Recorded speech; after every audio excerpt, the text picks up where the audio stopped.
Ustadz, apa hukumnya sholat di dalam rumah orang Nasrani? Mohon penjelasannya Ustadz, karena ada yang bilang ini tidak boleh. Barakallahu fikum. Nah, terkait sholat di dalam rumah, ya, misalkan sebagian saudara-saudara kita yang mungkin kesehariannya itu sudah biasa berinteraksi, bahkan punya sahabat dari saudara-saudara kita dari kalangan Nasrani, ya, bahkan mungkin sangat dekat, ya, persahabatan yang sangat erat. Ya, maka kalau sholat perhatikan, ya, kalau di dalam rumahnya itu terdapat patung, ya, salib atau hal-hal yang berkenaan dengan atribut keagamaan mereka, ya, apalagi ada patung atau ada gambar, ya, maka ya kita hindari untuk sholat di tempat itu, ya, kecuali di rumahnya itu memang tidak ada atribut-atribut keagamaan, ya. Jadi pada dasarnya sholat di rumah secara umum, ya, apapun itu rumahnya, apapun itu tempatnya, tidak dilarang, ya. Tetapi kalau ada atribut-atribut, ya, keagamaan, ya, yang terlarang dalam syariat kita, ya, seperti ada salib, ada patung, ya, ada gambar-gambar, ya, terkait agama mereka, maka kita menghindari untuk sholat di tempat mereka. Ya, Allahu a'lam.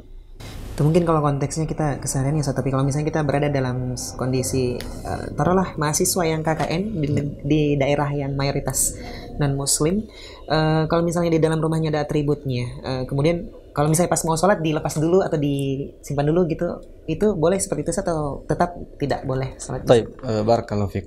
Nah, kalau memungkinkan untuk seperti itu, ya, sebelumnya membersihkan dari hal yang disebutkan tadi, ya, maka itu sudah tidak ada penghalangnya untuk dia sholat, ya.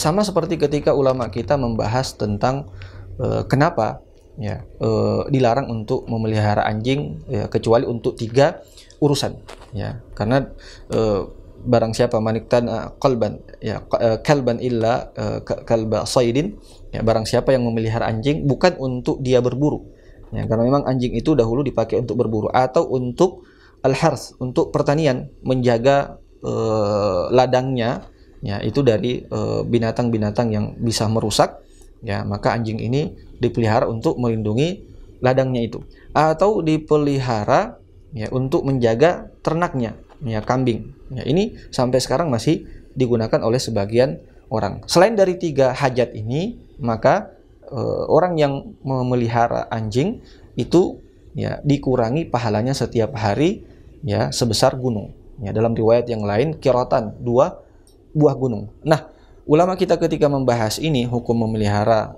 anjing, ya, mereka sebagian mengatakan, ya, kenapa dikurangi pahalanya, ya, adalah karena malaikat tidak masuk rumah, ya, yang ada, ya, anjing di dalamnya, kecuali yang 3 hal yang dibolehkan tadi, ya, malaikat tidak masuk, sehingga tidak masuknya malaikat ke dalam rumah mereka yang membawa keberkahan, yang membawa kesempatan pahala untuk diraih, ya, kemudian mencatat, ya, amalan-amalan mereka, ya, dan melaporkannya kepada Allah Subhanahu wa taala. Ketika malaikat itu tidak ada, ya, amalan, tidak ada pahala yang didapatkan, ya, sehingga kata qirat, kata gunung ini menunjukkan, ya, banyak pahala yang disia-siakan, ya. Nah, kembali ke permasalahan tadi, ketika ada atribut-atribut, ya, terkait keagamaan, gambar, ya, kemudian salib, maka dihilangkan, ya, kemudian sholat di situ, ya. Saya yakin